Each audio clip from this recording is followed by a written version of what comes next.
10 मिनिटात बनवा एकत्र भाजी पोळी. अगदी चविष्ट अशी बनते. पोट भरेल पण मन भरणार नाही एवढी चविष्ट. लहानांपासून मोठ्यांपर्यंत आवडेल एवढं छान. अगदी कमी वेळात जर कुठे फिरायला गेले असेल किंवा थकून आले असेल किंवा मूड नसेल भाजीपोळी बनवायचा, तर हा पदार्थ अगदी साजेसा आहे, अगदी परफेक्ट आहे की झटपट बनतो आणि पोटसुद्धा छान भरते एवढा चविष्ट. तर वेळ न गमावता रेसिपीला सुरुवात करूया. सुरुवात करण्याआधी तुम्ही जर ही रेसिपी फेसबुकवर बघत असाल तर माझ्या पेजला फॉलो करा आणि यूट्यूबवर बघत असाल तर माझ्या चॅनलला सबस्क्राईब करा. त्याचबरोबर लाईक, शेअर आणि कमेंट नक्की करा आणि व्हिडिओ पूर्ण बघा. हॅलो फ्रेंड्स, मी लतिका, लतिकाच किचनमध्ये तुमचं स्वागत आहे. सर्वप्रथम इथे मी तुरी घेतलेल्या आहे. तुरीला रात्रभर भिजत घातलेलं आहे. या तुरीच्या घुगऱ्या आहेत. घुगऱ्या तर करायचेच आहे, सोबत मी त्यात ॲड म्हणून पोळ्या चपात्या पण लाटून घातलेल्या आहे.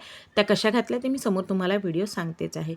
तर तुरी घातल्या, त्याच्यावर पाणी घातलं आहे. वरपर्यंत छान पाणी घालायचं आणि कुकरला 3 शिट्ट्या आणून घ्यायच्या. म्हणजे आपल्या तुरी अगदी सॉफ्ट बनतात, अगदी छान शिजून जातात. कुकर होत आहे तोपर्यंत आपण इथे पीठ मळून घेऊया. तुम्हाला लागेल तेवढं पीठ घ्या. त्यात चवीपुरतं मीठ घालायचं आहे आपल्याला आणि 1 चमचा ओवा घातलेला आहे मी. तुम्ही यात जिरंसुद्धा घालू शकता. थोडीशी हळद घातलेली आहे आणि थोडं पाणी घालून याला पीठ मळून घ्यायचं. आपण चपातीला जसं मळतो ना तसं मळून घ्यायचं आहे. जास्त घट्ट पण नाही आणि जास्त सैल पण नाही. तर थोडं पाणी घालून मी इथे पीठ मळून घेते आहे व्यवस्थित असं आणि मस्त असं रेस्ट करू द्यायचं आहे. त्याचबरोबर माझ्या चॅनलवर वेगवेगळ्या आणि नवनवीन रेसिपीज आहे. एंड स्क्रीनलासुद्धा मी छान रेसिपीज दिलेल्या आहेत आणि माझ्या चॅनलवर सुद्धा छान रेसिपीज आहे. आय बटनलासुद्धा दिलेल्या आहेत. तर नक्की व्हिजिट करा आणि तुम्हाला कुठली रेसिपी आवडली ते मला नक्की कळवा. आणि हो, आजची जर रेसिपी थोडी जरी आवडली असेल ना तर एक लाईक नक्की द्या. आणि तुम्ही कुठल्या शहरातनं माझी रेसिपी बघताय ते मला नक्की कळवा, कारण की मला आवडेलच की माझी रेसिपी कुठल्या शहरांपर्यंत पोहोचली आहे. तर इथे पीठ मळून झालेलं आहे. 10 मिनटं रेस्ट करायला ठेवलं होतं. तोपर्यंत इथे कुकर पण झालेला आहे. कुकरमधून तुरी छान मस्त नरम झालेल्या आहेत. तुरीचं पाणी तुम्ही हवं तर फेकू शकता, पण मी ते तुरीचं पाणी यूज करणार आहे. तर इकडे पीठ छान मळून घेतलं आहे परत एकदा. त्यानंतर चपाती लाटून घेतली. नेहमीच्या चपातीपेक्षा थोडी जाडसर लाटायची. त्यानंतर मी इथे असे काप करून घेतलेले आहेत. तुम्हाला आवडेल तसे शेपसुद्धा करू शकता. माझ्या मुलींनी याचे शेपसुद्धा केलेले आहेत. ते मी समोर तुम्हाला व्हिडिओत दाखवतेच आहे. तर इथे शेप तुम्ही वेगवेगळ्या प्रकारेसुद्धा देऊ शकता, गोल, जे आवडेल तुम्हाला तसे. तर मी असे भरभर करायचे होते म्हणून मी असे काप करून घेतले. अगदी झटपट होतात हे. आता हे बाकीचे माझ्या मुली आणि माझे हस्बंड करत आहेत तोपर्यंत मी इथे तुरीला फोडणीसुद्धा छान घालून घेते आहे. तर गॅसवर कुकर ठेवला आहे. 1 माप तेल घातलं आहे, 1 ते 1.5 माप. त्यात थोडीशी राई घातली, अर्धा चमचा. 3 तेजपान घातलेले आहेत. तुम्ही कमी जास्त करू शकता. त्यानंतर इथे मी मीडियम साईजचे 3 कांदे घेतले आहेत. तुम्ही कांदेसुद्धा कमी जास्त तुमच्या आवडीनुसार कमी जास्त करू शकता. त्यानंतर इथे अद्रक लसणाची पेस्ट घातलेली आहे 2 चमचे.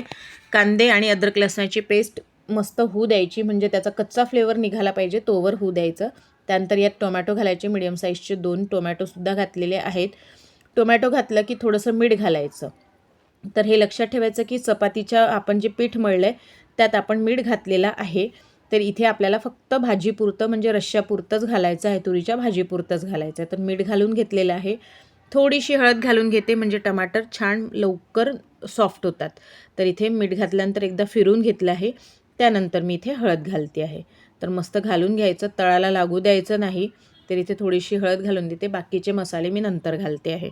ते इथे मस्तपैकी मिक्स करून घ्यायचं. टमाटर छान सॉफ्ट होऊ द्यायचे आहे आपल्याला.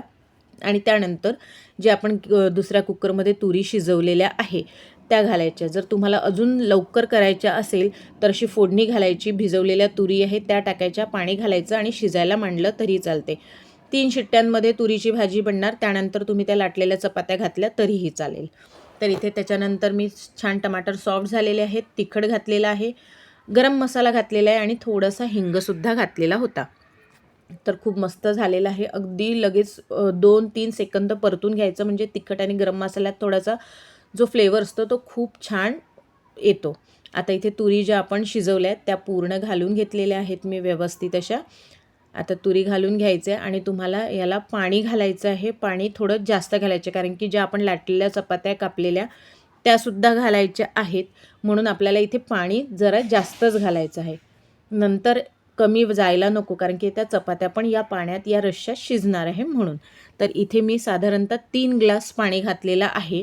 आणि याला छान उकळी येऊ द्यायची. उकळी आल्याशिवाय कुठलेच आता पदार्थ आपल्याला घालायचे नाही आहे, चपात्या पण घालायच्या नाही आहे. उकळी आल्यानंतरच चपात्या घालायच्या. तर बघा इथे स्टार शेप केलेला आहे. अजून कुठला शेप आहे, हा आहे स्क्वेअर. तर हे मी कापून घेतलेले होते. स्टार शेप माझ्या मुलींनी बनवले आहे.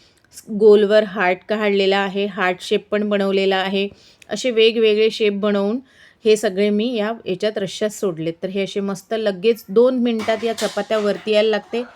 चपात्या वरती आल्या की आपली हे जे फळं आहे, जेव्हा घुगऱ्या आहेत त्या छान शिजलेल्या समजायच्या. वरतून कोथिंबीर घालायचा आणि गरम गरम खायला बसायचं. मस्त दही घ्यायचं, लोणचं घ्यायचं आणि नाही काही असेल तर असं जरी खाल्लं तरीही जबरदस्त लागते.